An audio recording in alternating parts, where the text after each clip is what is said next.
So Clare is a good friend of Disability Spot, and it's lovely to see you again, Clare, with us.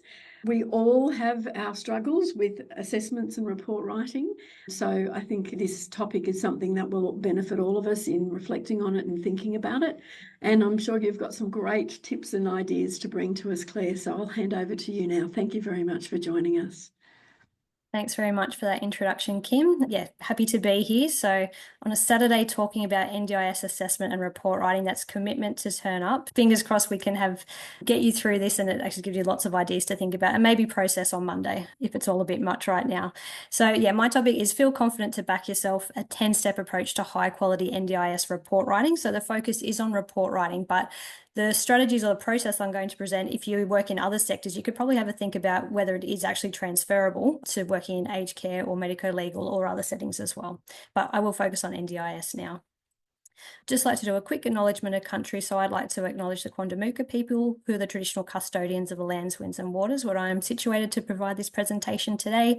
And I pay my respect to elders past, present and emerging, and acknowledge all Aboriginal and Torres Strait Islander people present today or watching this recording.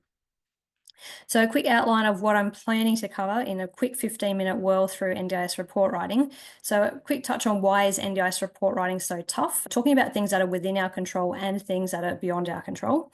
Talk about my approach to teaching report writing a little bit differently, where instead of just focusing on the tips and the tricks, it actually goes back to a really thorough clinical process.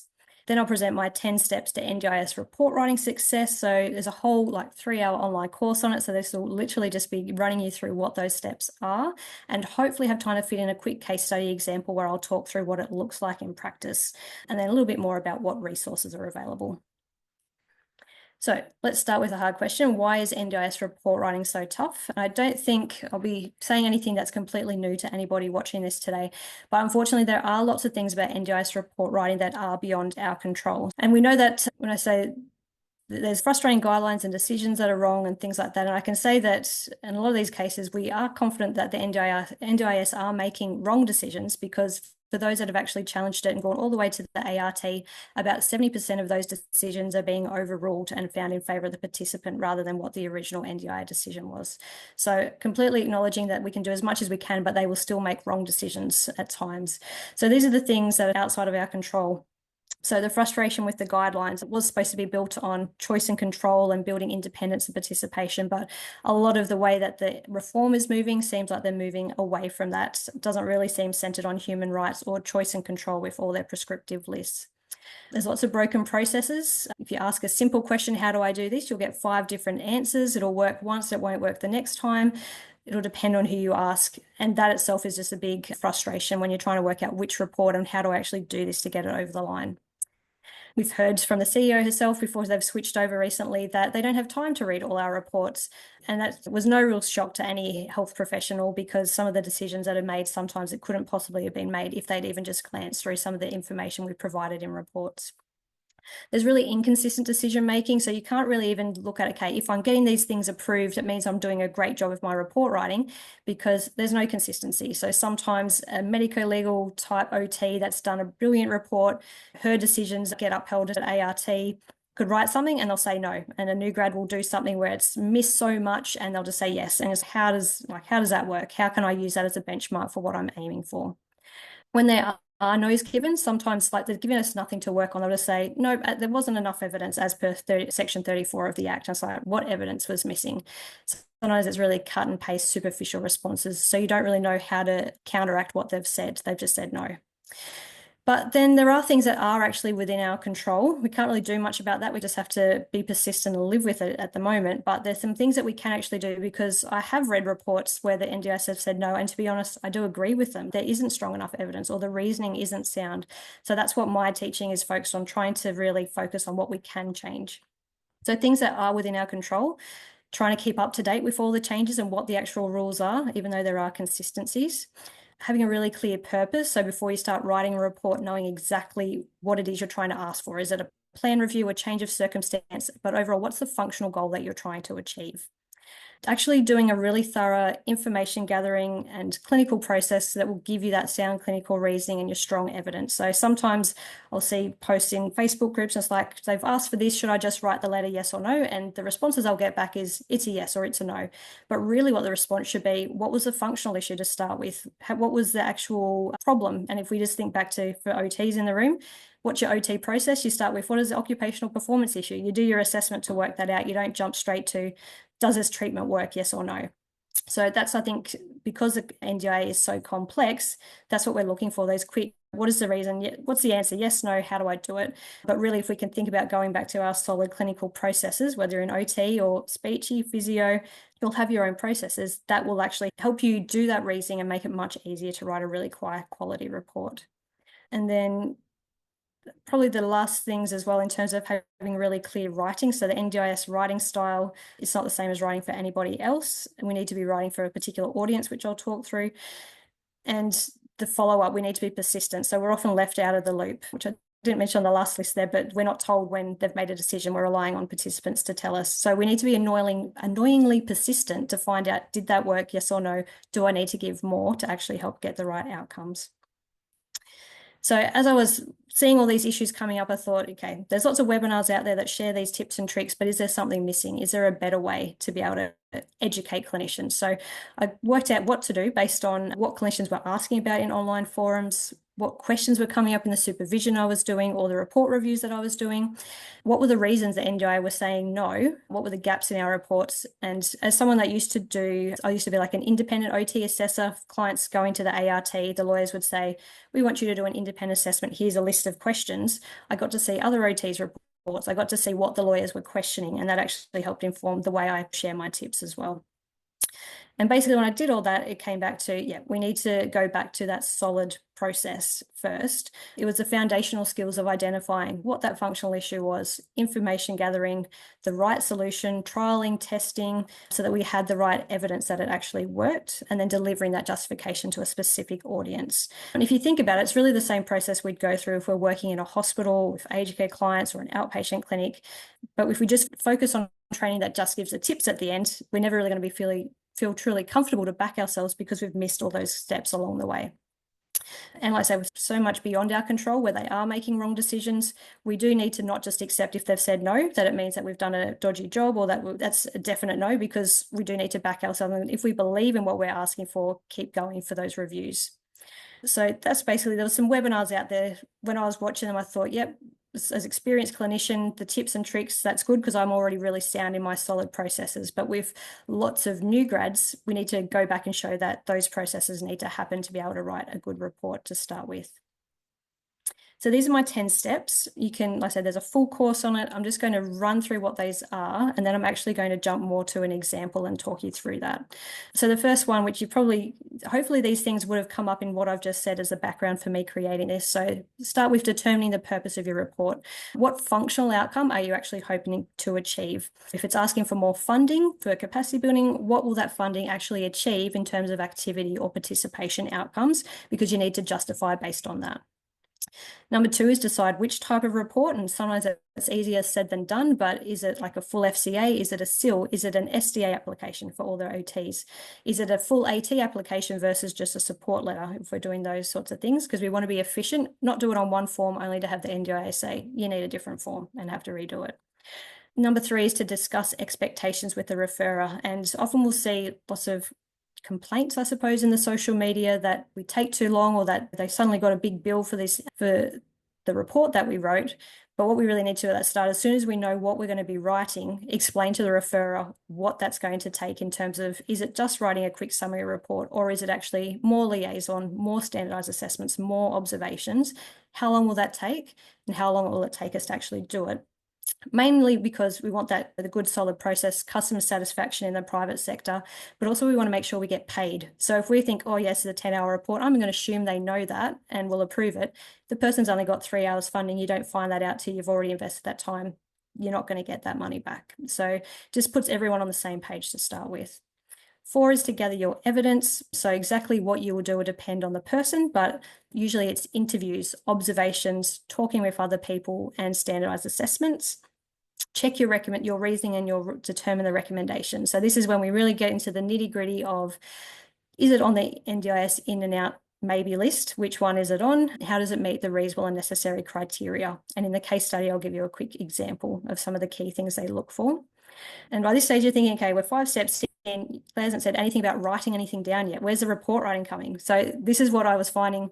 A lot of the other courses and training focuses on the next 5 steps, like the report writing bit. But if you're missing all this really solid grounding, that's why it gets so much harder to write a good quality report. So that's really important that these steps aren't missed. Then you get into the report writing bit. So you're understanding your audience. And in most cases, it will be an NDIA planner. So we need to think about what are they looking for. Sometimes it might be a manager who's also going to be scared of being audited and have their own checklist that they want to be able to tick off. Then we really focus in on how can I explain my reasoning? And it goes back to the language you're using. Have you got enough strong evidence and specific data or photos to really show what you're asking for is needed? Maximizing clarity is the formatting, dot points instead of slabs of text, photos, all those sorts of things to make it an easy read to find the key information. Number 9 is to review the report and incorporate feedback. So you need to show others your report. You shouldn't just be able to write a report, send it in, done. Whether it's peer supervision with somebody else having a look at the report or a supervisor having a look at a report, it's really important to get another set of eyes on it. And most importantly, sharing what you're going to write and recommend with the participant or their carer in some way. And there's different ways that you can do that, which I'll talk about in the case study. But it's not a matter of just like they've asked for this, I write a wish list. It's not that at all, but it's actually making sure you've considered what they're asking for, whether what you're recommending will actually be feasible and work for them or not, to make sure nothing's been missed. And the last step is you submit the report, but you're not done yet. So you either send it to the support coordinator or you send it to inquiries, but you can't stop there because we don't get kept in the loop about if it's approved or not. If we're not following up if things have been approved, how do we know if we're hitting the mark? Or how can we provide extra information at that next stage if we're not following up? So we need to find ways to do that. And also quality improvement. So whenever you do a report, you'll probably be like, yep, I fixed up that formatting thing that's been bugging me. Turn that into your little mini QI process throughout so that instead of having to start from scratch each time, you're using those little tips as you go. So a quick case study, I'm going to see if I can plow through this in a couple of minutes. Using the example of, say, you're working with a young person with an intellectual impairment and you're wanting to get some ongoing funding for capacity building to continue the goals of building independence with a morning self-care routine. They're coming up to a plan review meeting and you need to write something for that. So I'll say that you're an OT, but hopefully with this plan review type example, it might be applicable to any physios or speechies watching as well. So if we go through our 10 steps, first one is to be really clear on your purpose. So in this case, the purpose isn't write a plan review report or get more funding. It's get more funding for what is the actual functional outcome that you're needing to prove, because that's going to guide what assessments that you do, what observations and evidence that you gather. So in this case, we'll say to build independence with the morning routine. Next step, which report? So the OTs will be like, everyone's wanting an FCA at the moment. And I'm going to say that in reality, probably a lot of people are wanting FCAs instead of the traditional end of plan report. But for the sake of simplicity, we'll say that they just want an end of plan report. Someone else is doing an FCA or covering it, and we just need to justify our OT hours.